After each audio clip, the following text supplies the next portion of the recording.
ಮಾಧ್ಯಮದ ಸ್ನೇಹಿತರೆ, ರಾಜ್ಯದಲ್ಲಿ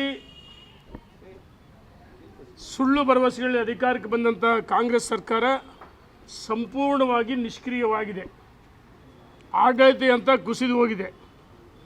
ಶಾಸಕರು ಯಾರ ಮನೆಗೆ ಭೇಟಿ ಕೊಡೋಕ್ಕೂ, ಸಚಿವರುಗಳು ಯಾರ ಮನೆಗೆ ಭೇಟಿ ಕೊಡಬೇಕು ಗೊಂದಲದಲ್ಲಿದ್ದಾರೆ, ಗೊಂದಲದ ಗೂಡಾಗಿದೆ. ರಾಷ್ಟ್ರೀಯ ಕಾಂಗ್ರೆಸ್ಸಿನ ನಾಯಕರು ಆಟಕ್ಕುಂಟು ಲೆಕ್ಕಕ್ಕಿಲ್ಲ ಅಂತ ಪರಿಸ್ಥಿತಿ ಆಗಿದೆ. ಹೈಕಮಾಂಡ್ ಅನ್ನೋದು ಇಲ್ಲೇ ಲೋ ಕಮಾಂಡ್ ಆಗ್ಬಿಟ್ಟಿದೆ. ಕೆಲವರು ನಮ್ಮನಿಷ್ಟೇ ಹಾಲಿ ಮುಖ್ಯಮಂತ್ರಿಗಳಿಗೆ ಅಂತ ಕೆಲವು ಬಲ ಪರಿಶೀಲನೆ ಕೊಟ್ಟಿದ್ದಾರೆ. ಇನ್ನು ಕೆಲವರು ನಮ್ಮನಿಷ್ಟೇ ಡಿ ಕೆ ಶಿವಕುಮಾರ್ ಮುಂದಿನ ಮುಖ್ಯಮಂತ್ರಿ ಆಗ್ಬೇಕಂತೇಳಿ ಕೆಲವರು ಅವ್ರ ಮನೆಗೆ ಹೋಗ್ತಾರೆ. ಇದ್ರ ಮಧ್ಯೆ ಬಲ ಪ್ರದರ್ಶನಕ್ಕೆ ಮುಖ್ಯಮಂತ್ರಿಗಳು ಉಪಮುಖ್ಯಮಂತ್ರಿಗಳ ಮಧ್ಯೆ ಟ್ವೀಟ್ ವಾರು.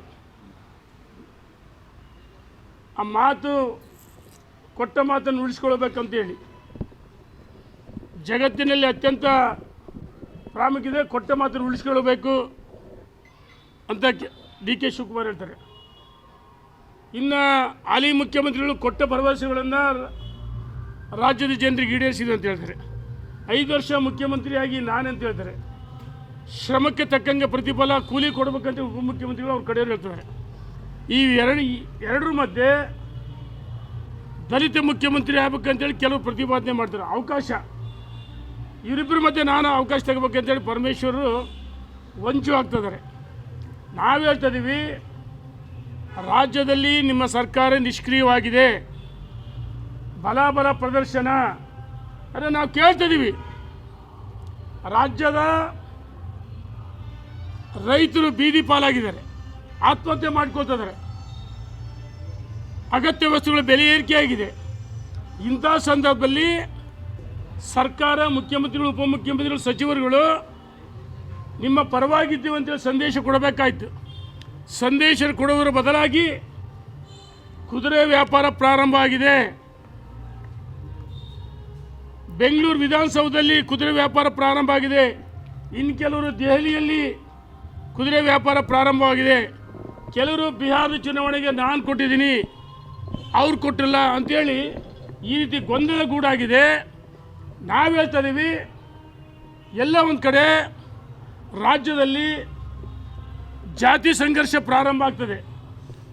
ಜಾತಿಗಳ ಮಧ್ಯೆ ಸಮಾಜದ ಮುಖಂಡರುಗಳು ಪತ್ರಿಕಾಗೋಷ್ಠಿ ಮಾಡಿ ಬಲ ಪ್ರದರ್ಶನಕ್ಕೆ ಸಿದ್ಧ. ಒಂದು ಕಡೆ ಕೆಲವು ಸಮಾಜದ ಮುಖಂಡರುಗಳು, ನಾನು ಯಾವ ಸಮಾಜದ ಬಗ್ಗೆ ಮಾತಾಡಲ್ಲ, ಆರೋಪ ಮಾಡಲ್ಲ, ಕೆಲವು ಸಮಾಜದ ಮುಖಂಡರುಗಳು ಕಾಂಗ್ರೆಸ್ಗೆ ತಕ್ಕ ಪಾಠ ಕಲಿಸ್ತೀವಿ, ನಮ್ಮ ಸಮಾಜದವರು ಮುಖ್ಯಮಂತ್ರಿ ಆಗದೇ ಇದ್ದರೆ ಆಡಳಿತ ಪಕ್ಷದ ಶಾಸಕರುಗಳಿಗೆ, ನಮ್ಮ ಸಮಾಜದ ಶಾಸಕರುಗಳಿಗೆ ಕಾಂಗ್ರೆಸ್ಗೆ ರಾಜೀನಾಮೆ ಕೊಡಬೇಕು ಅಂತ ಹೇಳ್ತಾರೆ. ಇನ್ನು ಕೆಲವರು ನಮ್ಮ ಜೊತೆ ನಾವು ಸಹ ನಮ್ಮ ಸಮಾಜದ ಅಥವಾ ಆಯಿಂದ ಶಾಸಕರಿಗೆ ಬಲ ಪ್ರದರ್ಶನ ಸಿದ್ಧವಾಗಬೇಕಂತ ಹೇಳ್ತಾರೆ. ಆದರೆ ನಾವು ಹೇಳ್ತಾ ಇದ್ದೀವಿ, ಸರ್ಕಾರ ಅಧಿಕಾರಕ್ಕೆ ಬಂದಿದ್ರಿ, ಯಾವುದೋ ನಿಮ್ಮ ಅದೃಷ್ಟ. ರಾಜ್ಯದ ಪ್ರಜ್ಞಾವಂತ ಮತದಾರರು ನಿಮಗೆ ಯಾವುದೋ ಕಾರಣಕ್ಕೆ ಅಧಿಕಾರ ಕೊಟ್ಟಿದ್ದಾರೆ. ಆದರೆ ನೀವು ನಿಮ್ಮ ಗಂಡುಸ್ತನ, ನಿಮ್ಮ ಶಕ್ತಿ ಪ್ರದರ್ಶನ, ನಿಮ್ಮ ಬಲ ರೈತರ ಬೆಳೆದಂಥ ಭತ್ತ, ಮೆಕ್ಕೆಜೋಳ, ಕಬ್ಬು, ಈರುಳ್ಳಿ ಖರೀದಿ ಮಾಡಿ ಅಲ್ಲಿ ನಿಮ್ಮ ಗಂಡಸ್ತರ ತೋರಿಸ್ಬೇಕಾಯ್ತು. ಹಣವನ್ನು ಬಿಡುಗಡೆ ಮಾಡಬೇಕು. ರಾಜ್ಯದ ಬೊಕ್ಕಸದಿಂದ ಹಣವನ್ನು ಬಿಡುಗಡೆ ಮಾಡಬೇಕಾಯ್ತು. ಅಗತ್ಯ ವಸ್ತುಗಳ ಬೆಲೆ ಏರಿಕಿದೆ, ಜನಸಾಮಾನ್ಯರ ಕೈಗೆ ಎಟುತ್ತಾ ಇಲ್ಲ. ಅಗತ್ಯ ವಸ್ತುಗಳ ಬೆಲೆ ಏರಿಕೆ ಏರಿಸಿದಾರಲ್ಲ, ಇಳಿಸಿ ಅಲ್ಲಿ ನಿಮ್ಮ ಗಂಡಸ್ತರ ತೋರಿಸ್ರಿ, ನಿಮ್ಮ ಬಲ ಪ್ರದರ್ಶನ ತೋರಿಸ್ರಿ, ಗುಂಡಿ ಮುಚ್ಚ್ರಿ, ಅಲ್ಲಿ ನಿಮಗೆ ಗಂಡಸ್ತಾನ ತೋರಿಸ್ರಪ್ಪ. ನಿಮ್ಮ ಬಲ ಕುದುರೆ ವ್ಯಾಪಾರದಲ್ಲೆಲ್ಲ ಅಥವಾ ಡೆಲ್ಲಿಲಲ್ಲ. ಆದರೆ ರಾಜ್ಯದ ಜನ ನಿಮಗೆ ಮತ ಕೊಡ್ತಾರೆ. ನಿಮಗೆ ಡೆಲ್ಲಿ ವರಿಷ್ಠಕ್ಕೆ ಆಟಕ್ಕುಂಟು ಲೆಕ್ಕಕ್ಕಿಲ್ಲ. ದಿಲ್ಲಿ ವರಿಷ್ಠರು ಸುಮ್ಮನೆ ಹೇಳ್ತಿದ್ದಾರೆ. ಹಣವನ್ನು ಬಿಡುಗಡೆ ಮಾಡಿ ಗುಂಡಿ ಮುಚ್ಚಿ ರೈತರು ಬೆಳೆದಂಥ ಬೆಳೆಗಳಿಗೆ ಭತ್ತ ಮೆಕ್ಕೆಜೋಳ ಖರೀದಿ ಮಾಡಿರಿ, ನೀರುಳ್ಳಿ ಖರೀದಿ ಮಾಡಿರಿ. ಕೇಂದ್ರ ಸರ್ಕಾರ ನರೇಂದ್ರ ಮೋದಿಯವರು ಹಣವನ್ನು ಏನು ಖರೀದಿ ಕೇಂದ್ರ ಪ್ರಾರಂಭ ಮಾಡಬೇಕು ಮತ್ತು ಬೆಂಬಲ ಬೆಲೆ ನಿಗದಿ ಘೋಷಣೆ ಮಾಡಿದ್ದಾರೆ. ಯಾಕಪ್ಪ ನಿಮಗೆ ಖರೀದಿ ಮಾಡೋಕ್ಕಾಗ್ತಲ್ಲ? ಮುಖ್ಯಮಂತ್ರಿಗಳೇ, ಉಪಮುಖ್ಯಮಂತ್ರಿಗಳೇ, ಕೃಷಿ ಸಚಿವರು ಎಲ್ಲಿ? ಕಾಣದಂತೆ ಮಾಯವಾಗಿದ್ದಾರೆ. ಇಂಥ ಸಂದರ್ಭದಲ್ಲಿ ನಾನು ರಾಜ್ಯಪಾಲರಿಗೆ ಒತ್ತಾಯ ಮಾಡ್ತೀನಿ, ರಾಜ್ಯಪಾಲರು ಮಧ್ಯಪ್ರವೇಶ ಮಾಡಬೇಕು. ವಿಧಾನಸೌಧ ಗೊಂದಲ ಗೂಡಾಗಿದೆ. ಹಿಂದೆ ವೀರಪ್ಪ ಮೊಯ್ಲಿ ಅವರ ಮುಖ್ಯಮಂತ್ರಿ ಆಗಿದ್ದಂಥ ಸಂದರ್ಭದಲ್ಲಿ ಕಪ್ಪು ಸಾಸ ತೆಗೆದುಕೊಂಡು ಹೊಡೆದಾಡಿದ್ರು, ಬೀಸಾಡಿದ್ರು ವಿಧಾನಸೌಧ ಅಲ್ಲಿ ಬ್ಯಾಂಕ್ವೆಟ್ ಹಾಲ್ನಲ್ಲಿ. ಬಹುಶಃ ಈಗ ನನಗನ್ನಿಸ್ತದೆ ಚಾಕು ಚೂರಿ ಸಂಸ್ಕೃತಿ ಬರ್ಬೋದೇನೋ ಅನ್ನಿಸ್ತದೆ. ಆದ್ದರಿಂದ ನೀವು ಜನರಿಗೆ ಏನು ಭರವಸೆ ಕೊಡಿದಿರಿ?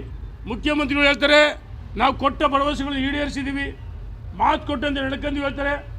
ಡಿ ಕೆ ಶಿವಕುಮಾರ್ ಹೇಳ್ತಾರೆ ಕೊಟ್ಟ ಮಾತನ್ನು ಉಳಿಸ್ಕೊಳ್ರಿ. 5 ಜನರ ಮಧ್ಯೆ ಹೇಳ್ತಾರೆ. ನಾನು ಡಿ ಕೆ ಶಿವಕುಮಾರ್ಗೆ ಬಹಿರಂಗ ಸವಾಲಾಗ್ತೀನಿ, ನಿಮಗೆ ನಿಮ್ಮ ಹೈಕಮಾಂಡ್ ಏನು ಭರವಸೆ ಕೊಟ್ಟಿದೆ ಅದನ್ನು ಬಹಿರಂಗವಾಗಿ ರಾಜ್ಯದ ಜನರಿಗೆ ನೀವು ಗುಟ್ಟಾಗಿ ಪರೋಕ್ಷವಾಗಿ ಟ್ವೀಟ್ ಮಾಡೋದ್ರ ಬದಲಾಗಿ